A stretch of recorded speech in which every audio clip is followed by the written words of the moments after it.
This is a SnapEd New York video presentation.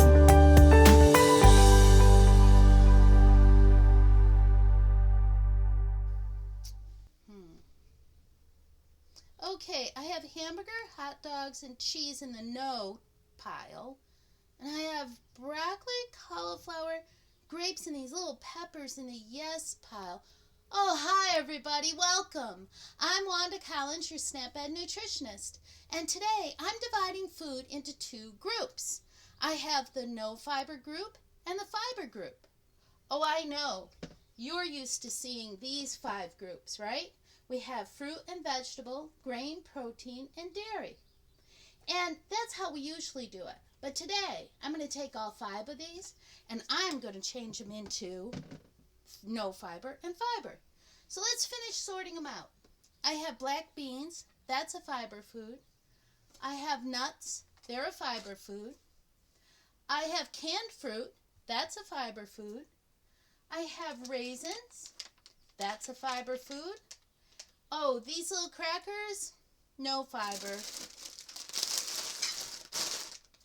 I have peanut butter, that has fiber.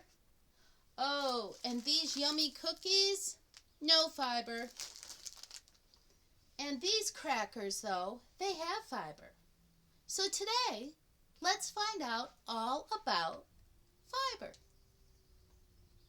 An amazing substance called fiber. By the end of this video, you will be able to identify snack foods high in fiber and perceive that your peers eat high fiber foods. Now here's a random question. What do we do when a pan needs to be scrubbed? Yes, you have to scrub the pan with a scouring pad until it is clean. What does that have to do with fiber?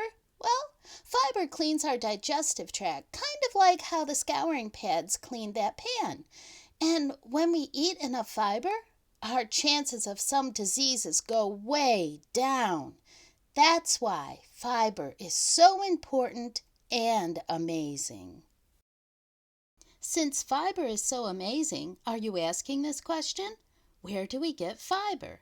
I bet if we were in a classroom, these would be some people's thoughts. I should know this. Wait, what? Food. I'm sure. I think plants. I think beans. Oh, please don't call on me. Fruits and vegetables, I think. Well, some of these are right. We get fiber from plants, and plants include fruits and vegetables. Focusing on whole fruit will give us the most amount of fiber for fruit, and varying your veggies will not only give us a lot of fiber, but a lot more nutrients. Plants also include whole grains, and when we make half of our grains whole grains, we end up with more fiber. Plants also include beans, nuts, and seeds. And when we choose to change our protein routine and have nuts, seeds, and beans for snacks and meals, we get plenty of fiber. With that information, let's have a mini quiz. It's not hard, don't worry. Does corn have fiber? Yes, corn has fiber because corn comes from a plant. Does bacon have fiber? No, meat does not have any fiber. Does milk have fiber? No, cows don't give us fiber in their milk. Does watermelon have fiber? Yes, watermelon is a plant and it has fiber. One thing to remember about plants and fiber, the more a food looks like it does when it is growing in or on the ground or on a tree, the more fiber it will have. That's why an apple, the whole fruit, has more fiber than applesauce or apple juice, the processed fruit. So which of these foods, the strawberry ice cream or the strawberries, have more fiber? Yes, the strawberries have more fiber because they are less processed and a whole fruit. Look how colorful the high fiber side is. High fiber foods include all fruits. Remember, focus on whole fruits to get the most fiber. Vegetables and vary your veggies to get the best health benefits.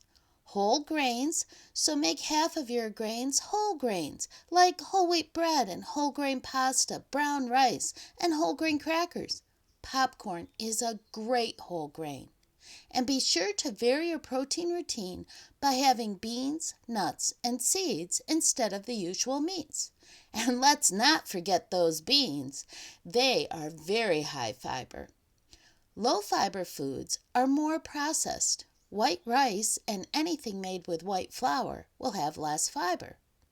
Because fiber is so amazing that it cleans out our digestive tract and helps prevent some diseases, it is all the more reason to make half of your grains whole grains, half your plate fruits and vegetables, and vary your protein routine by having more beans, nuts, and seeds in your diet.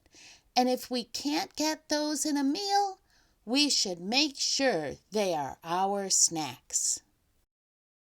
To help you find out what your friends and family eat for fiber foods, we are going to make a fiber graph. To make a fiber graph, you will need a piece of paper, something to write with, and a straight edge.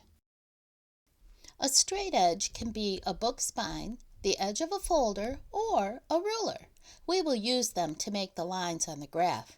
You can even freehand the lines if you want.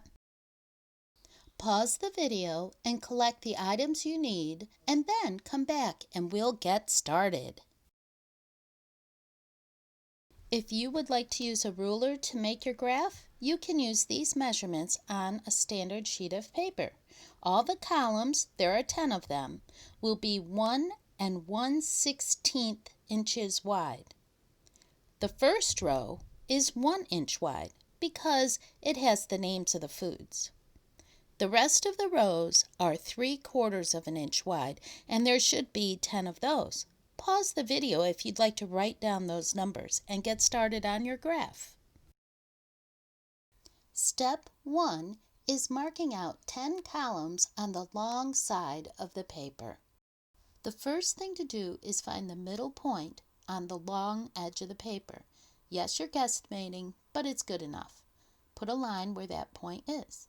Now, find the middle point between that point and the outside of the paper and kind of guesstimate and put a line there. Now, make sure you draw lines on either side of that. That's the center column on that side. Now, find the middle point between the outside line and the edge of the paper. Find the middle point between the other line and the middle part of the paper. You now have 5 columns. Do the same thing on the other side. Find the middle point, draw 2 lines around it so that you know that's the column, and then find the middle point between the mid part of the paper and the outside line. Then find the middle point between the other line and the outside of the paper. You now have lines to make 10 columns. Pause the video and make the marks you need on the long edge of the paper for 10 columns. To use a book for a straight edge, line up the edge of the book with the top of the paper to make sure your lines are straight. Once you've lined everything up, start drawing your lines for your columns. This is how your columns should look. Remember, these points were the center of these columns. Make sure you do not draw a line on these marks. Pause the video and draw out your columns. Now that we have 10 columns, it's time for step 2, making the rows. Turn your paper sideways so the short side of the paper is up. Now the first row is the names of the foods, so it needs to be a little bigger than the rest. If you are using a straight edge and I'm using a book, Make sure you line the top of the paper and the top of your straight edge up, and then draw a line down. My book isn't quite long enough, so I have to move it down the line to finish the line. If you keep it on the line, it will stay straight. Pause the video and draw your first row. Step 3 is drawing 10 more rows. To do that, we will use the same system we did for the columns. Find the midpoint between the line for the first row and the farthest edge of the paper. Again, it is your best guess where the middle is, and that's okay. Make a mark there. If you want, you can draw the lines of the rows in as you go along using the book method or a ruler as a straight edge, or freehand the lines. I will be using a ruler, mostly. Or you can draw the lines in after you've made the marks for the rows. Now, find the middle point between the middle line and the edge of the paper. That middle point is the middle of that column. Draw 2 lines on either side so you remember that that's a column. Pause the video and make those marks. Find the middle point between these 2 lines, and then find the middle point between these 2 lines. Do the same thing on the other side. Find your middle point and make sure you draw the lines around it so you know it's your column. Now find the middle point between those 2 lines and the middle point between those 2 lines, and if you want, you can try drawing them straight down without a straight edge. I am better off using a straight edge. Pause the video and finish the rows for your graph. At this point, you should have created a fiber graph with either a ruler or a different straight edge. You might have been really good at freehand as well. So now it's time to fill in the information on the graph. Our first step is to fill out the first column. It is the number column, so write the word number at the top of the column. But we're not done with that column yet, so hold on. Now we'll fill in the numbers, but we number it from the bottom up.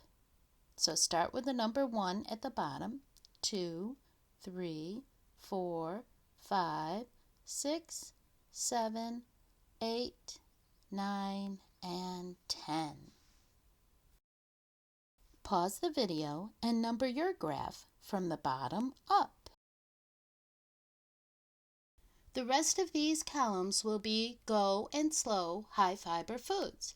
The first one is graham crackers. It is a slow high fiber food.